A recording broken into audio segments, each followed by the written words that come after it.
So, hi guys, gagawa tayo ng buko salad. So, ito yung buko natin. So, dito ko siya nagagawin, kaso hindi siya kasya. Kaya, gagamitin na lang natin dito. So, ayan, nilagay natin yung coconut. Ng isang kaliwang hook sa atay.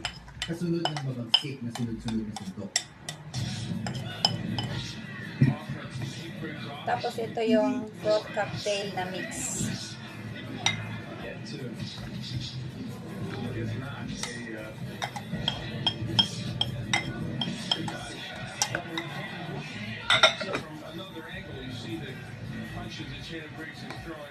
Ayan. Tapos ito. At nang akala ng lahat na matatapos na ang laban, nahuli ni Briggs siya ng isa pang kanyang hook diretso sa kanyang baba. Tapos itong kaong.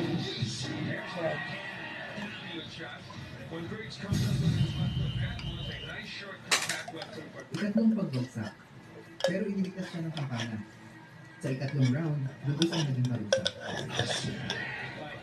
Nakita ng referee na sapat na at pinatigil ang laban.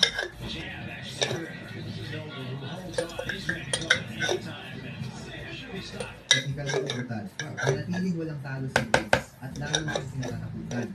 Pero ang susunod niyang kalaban ay may ibang hamon, ang tumagal. At nagawa niya ito. Binugbog siya ni Briggs, pinuwersa, hinila sa buong ring, pero kinaya ng lalaki ang 6 na round na itinakda. Tapos ito, all-purpose cream. So, meron tayo ditong dalawang all-purpose cream.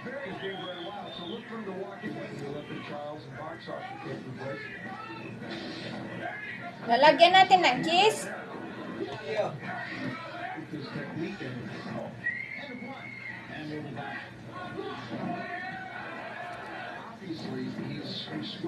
OMG, this is a creamy buko salad.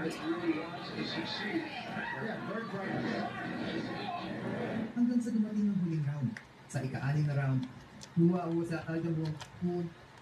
Ibinuhos ni Briggs ang lahat at nang subukan ng kalaban niyang itaas ang depensa, boom! Isang kanang uppercut diretso sa panga.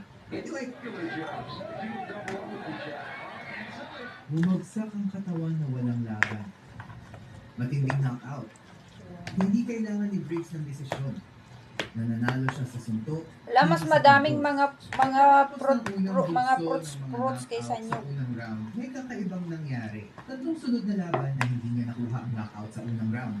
Pero patuloy pa rin nananalo si Briggs. Oo. Pero lumalamig na ang record niya ng paninira at alam niya ito. Panahon na para bumalik sa kung ano ang nagpa-legend sa kanya. So, ilalagay pa natin yung isang brutal na knockout, mga knockout na nasal nagpapahilig cream. sa lona.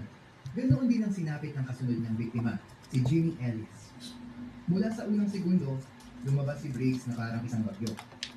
Wala pang 10 segundo ang lumipas nang pakawalan niya ang sunod-sunod na suntok na nagpabagsak kay Ellis sa sahig. Sarap.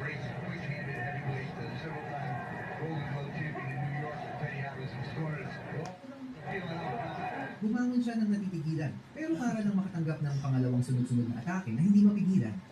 Technical na knockout sa loob ng 35 segundo.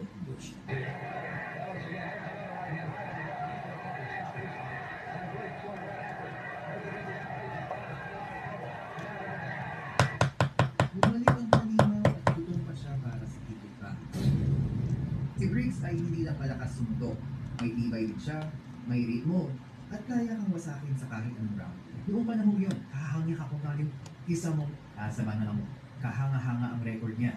19 na panalo walang talo, 16 via knockout. At sa 16 na knockout na iyon, 12 ay sa unang round pa lang. At Tapos, ilagay na rin natin itong dahil matatalo rin condensed sa milk. unang round ang mga susunod niyang kalaban.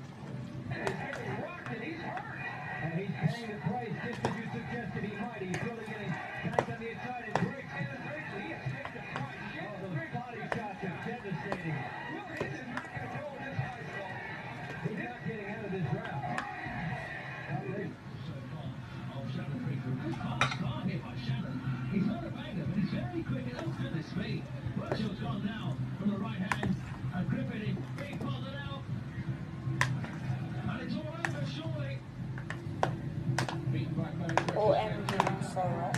Sa boxing, walang taong di matatalo habang buhay. At darating ang sandali Ang una niyang hadlang matinding sakit at pagkatalo. Liana, stop. Liana, stop. Can't stop figure combing my hair with my new Palmolive Naturals.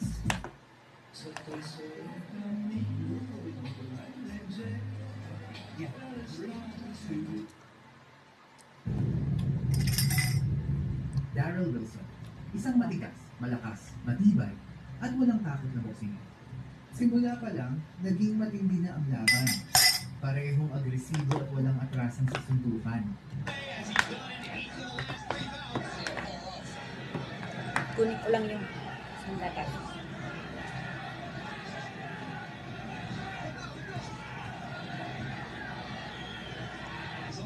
Dagdagan natin siya ng Sa dalawa, pinabilis ni Briggs ang laban at mas maraming suntok ang naipasok niya. Big. We have established you for big opponent. You get extra with something back in return. Should damage. Level this finish. Obviously. Dalawang sunod na jab ang nagpayanig kay Wilson at sandali ring inakala na malapit na ang knockout.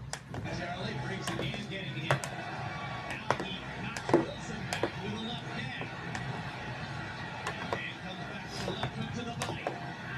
Pero kinaya ni Wilson. At hindi lang yun, bumalik siya na may galit. Sa ikatlong round, bumagal si Briggs. Dumugo ang hiwa sa kilay niya at naamoy iyon ni Wilson. Ikaw ay gawin. Briggs landed a straight right hand and again stood and watched as So let's try. reach out. Briggs got almost, as George was suggesting before, Wilson, he may be a little dazed. That's true. And that's pretty how he took out the ass of the So ito na guys. in the gym. I'll tell you about these things. Boom! Eksplosibong kombinasyon ng direktang tumama. So ayan na, okay na. Lalagay na natin to sa ref. Bumagsak siya. Si Briggs Bye na guys, nasa thank luna. you for Sinimula watching.